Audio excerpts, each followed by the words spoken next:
This is a scene in which the audience kind of gets permission to laugh.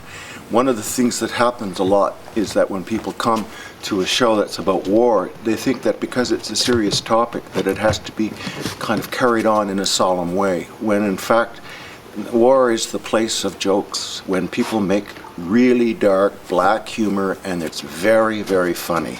It was a more humorous time than anything else because, of course, comedy and tragedy.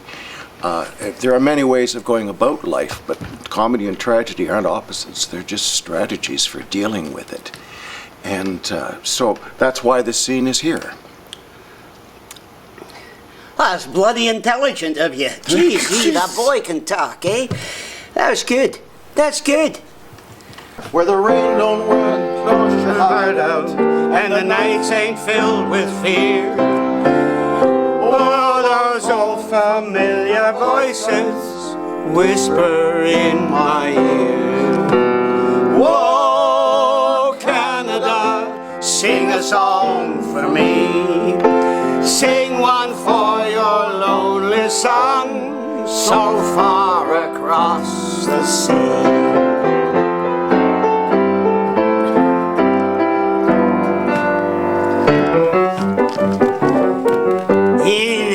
Fancy the cavalry then, eh, laddie?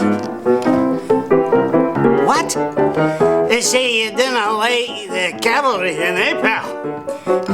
Things bad now. Wait till you get to the front. Then you got Germans shooting at you with machine guns. It's a bloody shooting gallery. We still think we're fighting the Boer War. Cavalry charges against machine guns. It's a bloody shooting gallery with you in the middle of it, pal. Well, this is awful. I mean, something's got to be done. God, I was a casualty in training. Oh, take a word of advice from me. The only way out is up. Up. Up. Join the Royal Flying Corps. I did. I used to be in the cavalry. I joined the Royal Flying Corps. I like it. It's good. Clean work. Of course, the bloody planes barely stay in the air. And the life expectancy of the new lads is about 11 days, but I like it. It's good. Clean work. Oh, just a minute. How can I get into the Royal Flying Corps? I'm Canadian.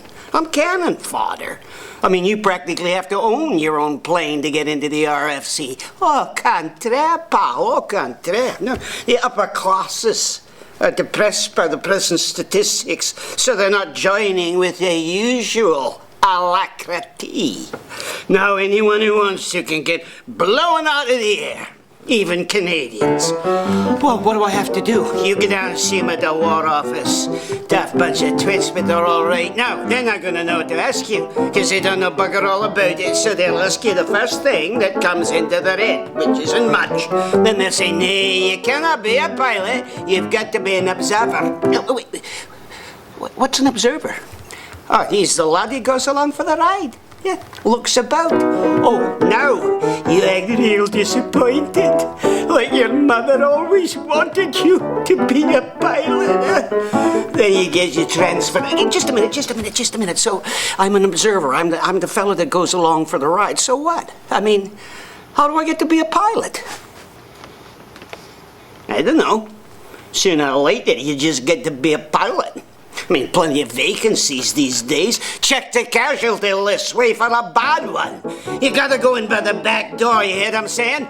No one gets to be a pilot right off, for Christ's sake. Especially not friggin' Canadians. Do you ever trust your future to a drunken conversation in a bar?